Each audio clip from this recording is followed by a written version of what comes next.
Bonjour à tous et bienvenue sur ma chaîne YouTube Thermovivy. Aujourd'hui, je vous propose de réaliser ensemble en vidéo et au Thermomix une de mes recettes préférées. Celle qui me fait le plus craquer et qui me rappelle toute mon enfance, c'est la guimauve. En plus, vous allez pouvoir la parfumer aux arômes de votre choix. C'est fantastique. Ça vous branche? Allez, on y va!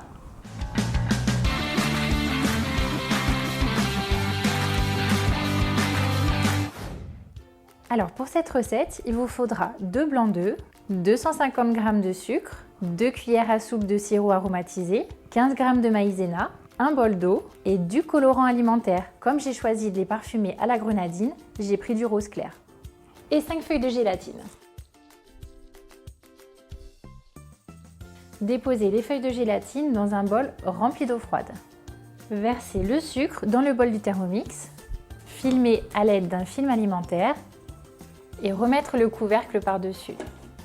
Le film permettra de conserver le couvercle bien propre. C'est plus pratique, mais c'est pas obligatoire non plus.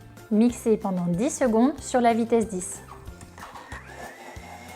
Vous obtiendrez du sucre glace sans avoir à racler le couvercle. Retirez 3 cuillères à soupe de sucre glace et les déposer avec la maïzena. Mettre le fouet dans le sucre restant et verser les blancs d'œufs. Programmez 5 minutes à 90 degrés sur la vitesse 4.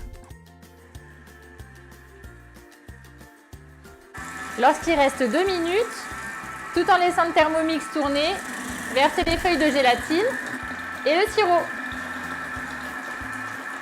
Ajoutez le colorant, une pointe de couteau suffit. Programmez à nouveau 3 minutes, 60 degrés sur la vitesse 4. Et voilà, la guimauve est prête.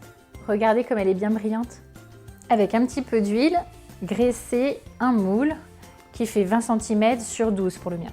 Refermez le récipient et le placez au minimum 3 heures au frigo. Et voilà, la guimauve est bien prise au réfrigérateur. Avec un couteau, on va la décoller un petit peu du moule. Il ne faut pas hésiter à bien la décoller. Saupoudrez le plan de travail avec le mélange sucre glace maïzena. Gardez-en un petit peu pour la suite. Démoulez la guimauve et saupoudrez le dessus de sucre glace maïzena. Retirez l'excédent et bien en mettre partout sur les côtés. Vous pouvez vous aider d'un pinceau, c'est plus pratique. On va découper la guimauve avec des ciseaux. Ciseaux. On découpe d'abord des bandes et ensuite des petits cubes. On passe à la dégustation. La texture est topissime, hyper moelleuse et élastique comme on peut trouver dans le commerce. Par contre, au niveau du goût, c'est carrément meilleur. Vous avez compris que vous pouvez les réaliser dans toutes les couleurs et avec tous les parfums que vous aimez. Essayez avec une purée de fruits, c'est à tomber. D'ailleurs, je crois que je vais m'en reprendre encore un. Voilà, cette recette est terminée. Si vous avez aimé la vidéo, n'hésitez pas à la liker et à m'indiquer en commentaire tous les parfums que vous avez utilisés. Ça c'est bon la main. Surtout, abonnez-vous à ma chaîne YouTube. En attendant la prochaine vidéo, je vous embrasse bien fort. Bye bye!